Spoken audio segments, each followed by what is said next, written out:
Welcome and नमस्ते investment in Nepal YouTube च्यानलमा हाम्रो यो सेयर मार्केटमा चाहिँ धेरै लगानीकर्ताहरू चाहिँ अब यो अनलाइन ट्रेडिङ सुरु भएपछि आउनु भएको छ हैन। धेरै लगानीकर्ताहरू चाहिँ अब यो बुलिस ट्रेन्डमा आउनुभयो। सो उहाँलाई चाहिँ बेयरिस ट्रेन्ड कस्तो हुन्छ हैन, बेयरिस ट्रेन्ड पनि हुन्छ र भन्ने जस्तो लाग्छ। सो मार्केटमा सामान्य 100-200 को करेक्सन आउँदा पनि एकदमै हुन्छ नि प्यानिक हुने अवस्था देखिएको छ। सो आज चाहिँ म विशेष गरी नयाँ लगानीकर्ताहरूलाई यो ट्रेडिङ गर्दा चाहिँ के कुरा चाहिँ थाहा पाउनै पर्छ हामीले भनेर चाहिँ म भन्न गइरहेको छु। अब यो भिडियोलाई चाहिँ म एकदम सर्ट र एकदम सटिक बनाउन कोसिस गर्नेछु। अब म चाहिँ यो भिडियो स्टार्ट गर्छु। अब एउटा कुरा चाहिँ ट्रेडिङमा सधैँभरि कसैले पनि कमाउन सक्दैन। अब यो चाहिँ अहिले नयाँ लगानीकर्तामा देखेको एउटा ठुलो भनौँ न एउटा सधैँ सेयर मार्केटले चाहिँ सधैँ कमाइदिन्छ भनेर जस्तो सोच्नुहुन्छ।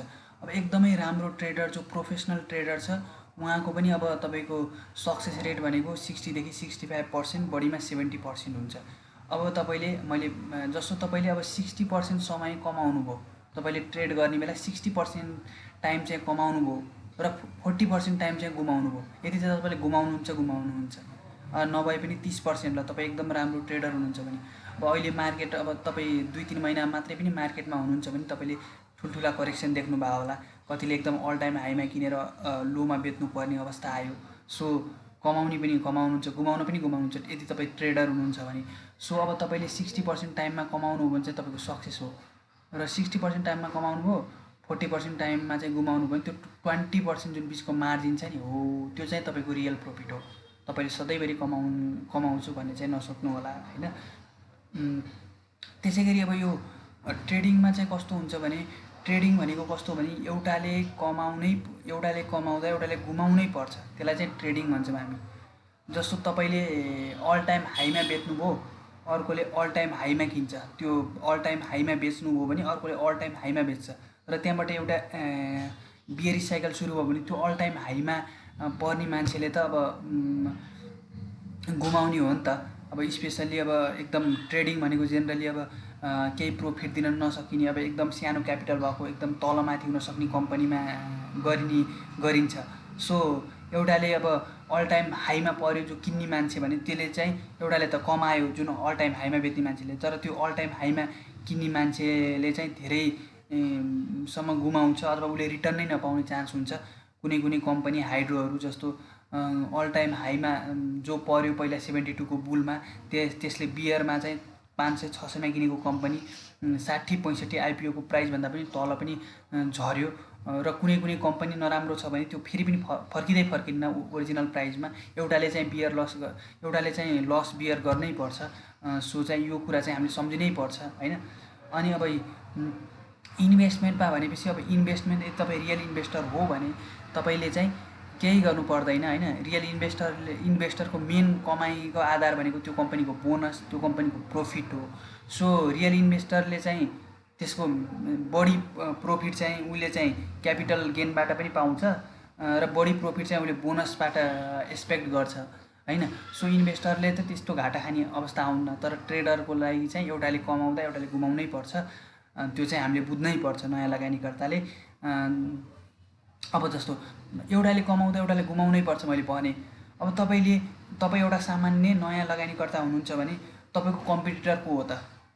म्युचुअल फन्डका जुन ठुलो अब म्युचुअल फन्डले जुन हायर गरेर एकदम 20 वर्ष 30 वर्षदेखि अनुभवी व्यक्तिहरू राखेका छ, जुन यो सेयर मार्केटको अनुभवी सेक्टर, उनीहरूले पनि ट्रेडिङ गर्छन् एउटा सर्टेन एमाउन्ट। त्यसैगरी 20औं वर्षदेखिका ठुला लगानीकर्ताहरूले पनि ट्रेडिङ गर्छन्। अब यसरी ट्रेडिङ गर्दा त्यसको कम्पिटिसन भनेको कोसँग हो त? तिनीहरूको कम्पिटिसन भनेको हामीसँग हो हैन हो। तिनीहरूले चाहिँ एउटा सामान्य लगानीकर्तासँग कम्पिटिसन हो। अब तपाईँले उनीहरूलाई चाहिँ त्यो ज्ञान उनीहरू चाहिँ 24 घण्टा उनीहरूले त्यो टाइम दिएर त्यो मार्केटलाई हेरेर मार्केटलाई रिसर्च गर्छन् त के तपाईँको त्यति ज्ञान पुग्न सक्छ त उनीहरू विरुद्ध उनीहरूसँग कम्पिटिसन गरेर कमाउनलाई? त्यो कुरा चाहिँ हामीले बुझ्नै पर्छ। यो कुरा चाहिँ तपाईँको ब्रोकरले भन्दैन, तपाईँको मिडियाले भन्दैन, किनभने ब्रोकरको जति धेरै ट्रेड भयो उति कमाइ हुन्छ। ठुलो लगानीकर्ताको त झन् तपाईँले ट्रेड गर्दा उसले कमाउने हो। सो तपाईँलाई यो कसैले पनि भन्दैन। त्यो विचार गर्नु होला। जस्तो अहिले सधैँभरि एउटै सिनारियो नेपालमा दोहोरिन्छ कि अब जस्तो एकदम खतम कम्पनी होइन, एकदम फन्डामेन्टली एकदम नराम्रो भएको कम्पनीलाई एकदम उचाइमा पुर्याउने अनि एउटा एउटा हाइटसम्म बढाउने, अनि जब साना लगानीकर्ताहरूले पकड्छन् अनि त्यसमा ठुला लगानीकर्ताले छोडिदिने। यो हर्षद मेहताको इन्डियामा पालादेखि चल्दै आएको, अहिले पनि यो मान्छेमा लोभ उत्तिकै छ, अहिले पनि चलिरहेछ होइन। यो चाहिँ हामीले के बुझ्न पर्छ भनेपछि अब तपाईँलाई चाहिँ कस्तो हुनसक्छ भनेपछि यदि एउटा खराब कम्पनी फन्डामेन्टल्ली नराम्रो कम्पनीमा यदि ठुला लगानीकर्ताले लगानी गरिरहेछ भने उसलाई त थाहा छ नि त यो नराम्रो कम्पनी भने, एउटालाई फसाउनलाई नै उसले लगानी गरिरहेछ भन्ने पनि हामीले बुझ्नुपर्छ। हामीले त्यही भएर फन्डामेन्टल हेरेर लगानी गर्नुपर्छ। अब त्यसै गरी अर्को एउटा महत्त्वपूर्ण जानकारी, धेरै जानेको चञ्चलेभन्दा थोरै जानेको धैर्यवानले सेयर मार्केटमा जित्छ।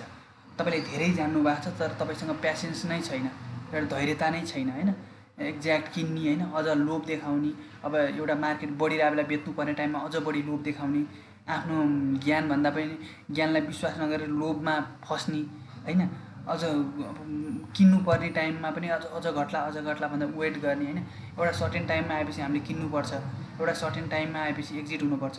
त्यो नबुझ्ने एकदमै धेरै इमोसनल लगानीकर्ताभन्दा बरु थोरै जानेको होस् तर एकदम धैर्यवान प्यासेन्स भएको मान्छेले चाहिँ सेयरमा जित्छ। किनभने चाहिँ प्यासेन्स भएको मान्छेलाई सबभन्दा बढी कमाउनु छैन नि त, उसले अब घटे बेला किन्छ, उसलाई सबभन्दा घटेको प्राइसमा किन्नु छैन, उसलाई सबभन्दा बढेको प्राइसमा पनि बेच्नु छैन, उसले बेच्ने टाइममा बेच्छ अनि ऊ सेफ हुन्छ। सो यो कुरा चाहिँ हामीले थाहा पाउनुपर्छ। त्यस्तै गरी अब यो चाहिँ अर्को एउटा रियल फ्याक्ट, ट्रेडिङ भनेको कस्तो भनेपछि 90% लगानीकर्ताले लुज गर्छ। जुनसुकै देशमा तपाईँले नेपाल इन्डिया जुनसुकै देशमा हेर्नु हो भने ट्रेडिङमा चाहिँ 90% मान्छेले गुमाउने हो, 10% मान्छेले चाहिँ प्रफिट कमाउने हो। अब मान्छेले नगुमाइकन अर्कोले प्रफिट कमाउन सक्दैन ट्रेडिङमा। अब इन्भेस्टमेन्टमा भने सामान्य अध्ययन गरेर लगानी गर्दा 50-90% कमाउनु तपाईँको चान्स हुन्छ। एउटा सामान्य अध्ययन गरेर यो कम्पनी राम्रो छ, जस्तै नेपालमा ब्याङ्किङ सेक्टर, यो ब्याङ्क चाहिँ राम्रो छ, 10 वर्षसम्म पनि यो केही हुन सक्दैन भन्ने सोचेर तपाईँले लगानी गर्नुहुन्छ नि, अलिकति रिसर्च गरेर। रिसर्च चाहिँ गर्नै पर्छ थोरै भए पनि, तर थोरै रिसर्च गरेर पनि पुग्छ इन्भेस्टमेन्ट। अझ तपाईँले त्यसमा पनि 2-3वटा कम्पनी लिनुभयो भने त तपाईँले त्यसमा बोनस खाने भने 2-3वटा राम्रो कम्पनी सामान्य रिसर्च गरेर लिनु भने तपाईँको रिस्क लगभग हुँदैन इन्भेस्टमेन्टमा। तर ट्रेडिङमा चाहिँ अब 90% मान्छेले गुमाउने हो, 10% मान्छेलाई चाहिँ कमाउने हो। भाइ अर्को एउटा महत्त्वपूर्ण कुरा, ट्रेडिङ गर्दा मिडिया, ठुला ट्रेडर, ब्रोकरलाई फाइदा हुने भएकाले सत्य नभने राम्रो मात्रै भन्छन्। मैले अघि नै पनि भनिसकेँ, ट्रेडिङ गर्दा एउटा मिडिया ट्रेडिङ हुन छोड्यो, एनालाइसिस मात्रै हुन लाग्यो भने त अब यो के अरे भन्न खोजेको इन्भेस्टमेन्ट मात्रै हुन लाग्यो, ट्रेडिङ हुन छोड्यो भने त मिडियाको लागि अब त्यो डेली समाचार भएन होइन। इन्भेस्टमेन्ट गर्ने मान्छेले लगातार डेली किन्दा पनि किन्दैन डेली बेसिसमा, उनीहरूको त्यो टिआरपी बढ्ने चान्स पनि कम हुन्छ। त्यस्तै गरी अब ठुला ट्रेडरहरूले त तपाईँलाई पर्खिरहेको हुन्छन् कतिखेर चाहिँ सानो र नबुझेको लगानीकर्ता आओस् र मैले त्यहाँबाट प्रफिट कमाऊँ भनेर। अब ब्रोकरलाई चाहिँ तपाईँले इन्भेस्टमेन्ट गर्नेलाई त गर्ने मान्छे हो भने ब्रोकरलाई कुनै एकदम कम फाइदा हुन्छ। अब इन्भेस्टरले 10-15 वर्षमा पनि होल्ड गरिदिन्छ, ब्रोकरको त डेली बेसिसमा तपाईँले बेच्नुभयो, डेली बेसिसमा बेच्नुभयो भने त ब्रोकरको लागि एकदम राम्रो, किनभने डेली कमिसन पाउने उसले त्यो भएर। अनि त्यसै गरी तपाईँले ट्रेडिङमा पैसा कमाउनु कम्तीमा अरूभन्दा एक दिन अघि इन्फर्मेसन पाउनुपर्छ हो, यो चाहिँ महत्त्वपूर्ण कुरा हो। अब तपाईँले मिडियामा हेर्नुहुन्छ होइन, यो सेयर त्यसको बेसिसमा किन्नुहुन्छ, तर कस्तो हुन्छ भने जब उनीहरूले पाउँछ नि मार्केटमा खबर पाउँछ नि, अब जस्तो मैले तपाईँलाई इक्जाम्पल दिन्छु, अब यो ठुला लगानीकर्ता यो जुन 12 करोडको क्याप थियो नि हो, यसपछि धेरैलाई थाहा थियो कि यो मार्केट घट्छ भन्ने, तपाईँलाई मात्र थाहा नभएको यो सामान्य लगानीकर्तालाई। मेरो एउटा पुरानो भिडियो हेर्नु भएको छ भने मैले पुरानो भिडियोमा पनि भनिसकेको छु होइन, के अरे यो चाहिँ अब सेयर मार्केट घट्न सक्छ भनेर, तर यो कुरा चाहिँ तपाईँलाई भन्दैनन्, किनभने उनीहरूले पहिला आफूले चाहिँ त्यहाँबाट सेफ ल्यान्डिङ गर्छन्, आफ्नो पैसा ठिक ठाउँमा लगाउँछन्, उनीहरूले गर्नुपर्ने काम गर्छन्, अनि मात्र तपाईँलाई भन्छन्। त्यही एक दिनको इन्फर्मेसन तपाईँले ढिलो पाउनुहुन्छ होइन, इन्फर्मेसन त पाउनुहुन्छ, त्यो एक दिनको ढिलो इन्फर्मेसन नै तपाईँको अब मार्केट घट्न सुरु गर्यो भने अनि लगातार घट्छ, त्यही एक दिनको इन्फर्मेसन तपाईँले ढिलो पाउनुहुन्छ, त्यसैले गर्दा तपाईँको लस हुने हो। अब ट्रेडिङ गर्न चाहनुहुन्छ होइन, म त ट्रेडिङमै पैसा कमाउँछु भने ट्रेडिङमा पनि पैसा कमाउँछ मान्छेले, तर तपाईँलाई अनलिमिटेड डाटा चाहियो। मतलब तपाईँको मार्केटमा के भइरहेछ, मौद्रिक नीति कस्तो छ, अब मार्केटमा ठुला खेलाडीहरूले के गरिरहेछन्, एकदम अनलिमिटेड डाटा चाहिन्छ, एकदमै लार्ज क्यापिटल चाहिन्छ, मार्केटलाई इन्फ्लुएन्स गर्न सक्न पऱ्यो। तपाईँले चाहिँ मार्केटलाई टेम्पोररी बेसिसमा उठाउन सक्न पऱ्यो, त्यतिको क्षमता हुन पऱ्यो ट्रेडिङको लागि। अर्को लिङ्क चाहियो, जस्तो इनसाइडर इन्फर्मेसन भन्छ, भित्रको इन्फर्मेसन अरूले पाउनुभन्दा कुनै कम्पनीको बोनस आउँदैछ त्यसको त्यो 2 दिन अगाडि थाहा पाउनु भयो भने त्यो सेयर किन्नुहुन्छ, अनि 2 दिन पछि सर्किट लाग्छ नि त बोनसको न्युज आएपछि, अनि त्यो अथवा राइट सेयरको न्युज आएपछि हो त्यो टाइममा किन्न सक्यो भने तपाईँलाई प्रफिट हुने हो। अर्को भनेको टाइम, तपाईँले चाहिँ एकदम बढी रिसर्च गर्नुपर्छ। अब यो इन्भेस्टमेन्टको लागि चाहिँ ठिकै रिसर्च गर्दा पनि पुग्छ, तर अब यो तपाईँले उसको लागि चाहिँ एकदमै बढी रिसर्च गर्नुपर्ने हुन्छ। त्यस्तै गरी अब हो यो अर्को एउटा मूर्खता, यो चाहिँ मैले अघि नै प्यासेन्स नहुने र प्यासेन्स हुनेको कुरा भनिसकेँ। सबैले के गर्न खोज्छन् भने मेरो यो तलको एरो हेर्नुभयो भने यो तलको एरोमा किन्न खोज्छन् र यो माथिको एरोमा बेच्न खोज्छन्, तर यस्तो पोसिबल हुँदैन। यो त अब तपाईँको यो त हामीले डाटा पाइसक्यौँ र ओहो यहाँ किनेर यहाँ बेच्ने भन्छौँ, तर हामीलाई थाहा हुँदैन नि त मार्केट कहाँसम्म गिर्ने हो भन्ने। तपाईँले भन्न खोजेको यहाँबाट घट्दै गयो, तपाईँले यहाँ किन्दा पनि हुन्छ अथवा यहाँ किन्दा पनि हुन्छ क्या मार्केटमा। यो यसको अलिकति माथि किन्दा केही फरक पर्दैन, र यहीँ टपमा बेच्नुपर्छ भन्ने छैन। यहाँ अलिकति तल पनि तपाईँले अब मार्केट चाहिँ तपाईँलाई बढ्यो अब चाहिँ भयो भन्ने चाहिँ लाग्छ भने यहाँ बेच्यो भने जसले यसरी बेच्न सक्छ त्यो मान्छेले चाहिँ रियलमा एउटा प्रफिट कमाउन सक्छ होइन, जस्तो मलाई लाग्छ। किनभनेपछि जोसँग धैर्यता छ उसले चाहिँ तपाईँले मार्केटलाई जित्ने होइन क्या।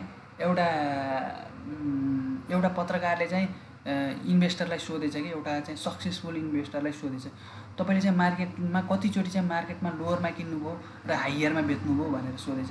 अनि त्यो इन्भेस्टरले एउटा राम्रो जवाब दियो कि मलाई त्यो कुरासँग मतलब छैन, मैले लोवरमा किन्ने हाइयरमा बेच्ने होइन, मैले आफूलाई चाहिने पैसा चाहिँ सेयर मार्केटमा कमाउने हो। त्यही भएर मैले कतिचोटि मार्केटलाई जितेँ भन्ने महत्त्वपूर्ण कुरा होइन तपाईँले पैसा कमाउनु।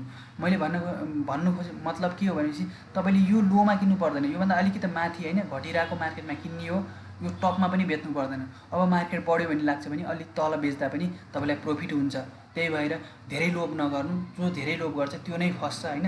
बढे बेला अझ बढ्छ भन्दा पनि बढे बेला बेचिदिने र घटे बेला अझ घट्छ भने पनि 10-15% घट्यो भने किन्ने जसले गर्न जानेछ त्यसले चाहिँ यो मार्केटमा सर्भाइभ गर्न सक्छ र जित्छ। त्यस्तै गरी अब 1-2 दिनमै मार्केट कहाँ जान्छ भनेर मलाई थाहा छ भनेर धेरैले भन्छन् होइन, त्यो जसले भन्छन् त्यो झुट बोल्दैछ। अब यो मार्केट एक्ज्याक्टली यहाँ जान्छ भनेर थाहा हुने भए त्यो अहिले तपाईँसँग नै हुन्थेन, ऊ अरबपति भइसकेको हुन्थ्यो। मार्केटले त्यसरी थाहा हुने भने त अरबपति भइन्छ सेयर मार्केटमा होइन। अब वारेन बफेटलाई पनि थाहा हुन्न यो मार्केट सर्ट टर्ममा यहाँ जान्छ उहाँ जान्छ, उनले पनि लङ टर्ममा एउटा इन्भेस्ट गरेर होइन, मेरो मतलब एउटा इन्भेस्टिगेसन गरेर एउटा रिसर्च गरेर अनि यो मार्केट चाहिँ यहाँसम्म जान सक्छ डाटाको आधारमा फ्याक्टको आधारमा भन्ने हो। त्यो पनि मिल्ने सम्भावना अब एउटा हर समय 80-90% हुन्छ होइन, तर एक्ज्याक्टली मार्केट यहाँ जान्छ भने कसैलाई पनि थाहा हुन्न। यसको इक्जाम्पल अहिले तपाईँले लिन सक्नुहुन्छ, यो करेक्सन चाहिँ सकिन्छ भनिरहेको थियो, तर अब अहिले चाहिँ ट्रेडरहरूले सकिन्छ अब यो करेक्सन सक्यो भनिरहेको छ, तर मार्केट त घटिरहेको छ नि त, यो इक्जाम्पल। अनि अर्को कुरा चाहिँ अब तपाईँले चाहिँ सबैभन्दा बढी कमाउनु चाहिँ चाहनु, सबैभन्दा बढी कमाउने सेक्टरमा मैले यो फेसबुकहरूमा देख्छु कति स्ट्याटसहरू, ब्याङ्किङ सेक्टर त अब किन्नुहुन्न त्यो त कहिले पनि बढ्दैन, हाइड्रो नै हो भन्छन्। त्यो हाइड्रो सेक्टरमा के हुन्छ धेरै घट्छ र धेरै बढ्छ। सो धेरै घटेको बेला किन्ने मान्छे चाहिँ धेरै बढेको बेला बेचेर प्रफिट कमाउने हो अवश्य। तर त्यसमा के सेक्टर हुन्छ भने त्यसमा तपाईँले गुमाउने पनि धेरै चान्स हुन्छ। अब जस्तो यदि तपाईँले धेरै कमाउनु सोच्नु भएको छ सेक्टर, तपाईँले के बुझ्नु पऱ्यो भने त्यो गुमाउने सेक्टर पनि त्यही नै हो। फेरि सबभन्दा बढी गुमे बेला सबभन्दा बढी घाटा चाहिँ तपाईँले लाग्छ, त्यो कुरा चाहिँ बुझ्नुपर्छ होइन। दुइटै कुरा चेक एन्ड ब्यालेन्समा लिनुपर्छ। यदि सबैभन्दा बढी कमाउनु भएको छ भने सबैभन्दा बढी गुमाउने सेक्टर यो भन्ने आफूलाई थाहा भयो भने चाहिँ अब गुमेको बेला पनि अलिकति कम्प्लिट लाग्ने हुन्छ। अब इन्भेस्टमेन्ट अर्को एउटा लास्ट पोइन्ट म भन्न गइरहेको छु, इन्भेस्टमेन्ट भनेको चाहिँ बोरिङ हुन्छ।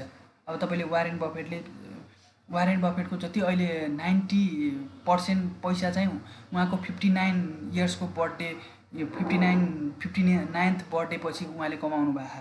उहाँले 11 वर्षदेखि लगानी गरेर 59th बर्थडे पछि चाहिँ 90% पैसा कमाउनु भएको भनेपछि उहाँलाई पैसा कमाउनु कति धेरै प्यासेन्स चाहियो।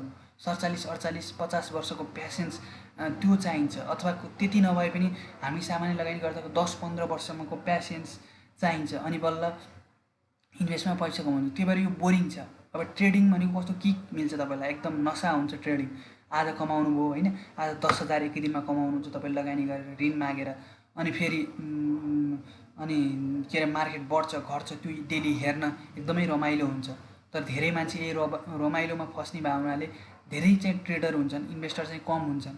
र अन्तिममा तपाईँले थाहा पाएको कुरा के हो भनेपछि जति पनि वर्ल्डमा सबैभन्दा सेयर मार्केटबाट कमाउने मान्छे सबै इन्भेस्टर छन्। वारेन बफेट, विनोद चौधरी नेपालको, इन्डियाको राकेश झुन्झुनवाला, चार्ली मङ्गर सबै चाहिँ इन्भेस्टर हुन्।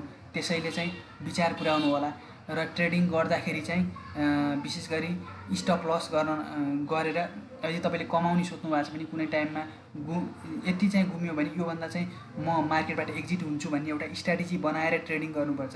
स्ट्राटेजी बिना ट्रेडिङ गर्नु भने तपाईँले पैसा गुमाउने निश्चित जस्तो हुन्छ। ट्रेडिङबाट पनि पैसा कमाउन सकिन्छ, त्यसको लागि इन्फर्मेसन मैले भने जस्तै इन्फर्मेसन, ज्ञान र चाहिँ तपाईँले सही टाइममा मार्केटबाट थोरै लस खाएर पनि एक्जिट हुन सक्ने क्यापासिटी भयो भने चाहिँ तपाईँले ट्रेडिङमा पनि अझ अनि एकदम धेरै इन्फर्मेसन लिन सक्ने भयो भने चाहिँ ट्रेडिङमा पनि अलिअलि कमाउन सक्नुहुन्छ। र अल्टिमेटली तपाईँले कमाउने भनेको इन्भेस्टमेन्टबाटै हो। इन्भेस्टमेन्टमा त्यो तपाईँले धेरै सोच्नै पर्दैन, तपाईँले चाहिँ यो बोनसबाट खाने र लङ टर्ममा चाहिँ त्यो अवश्य पनि क्यापिटल पनि गेन हुन्छ।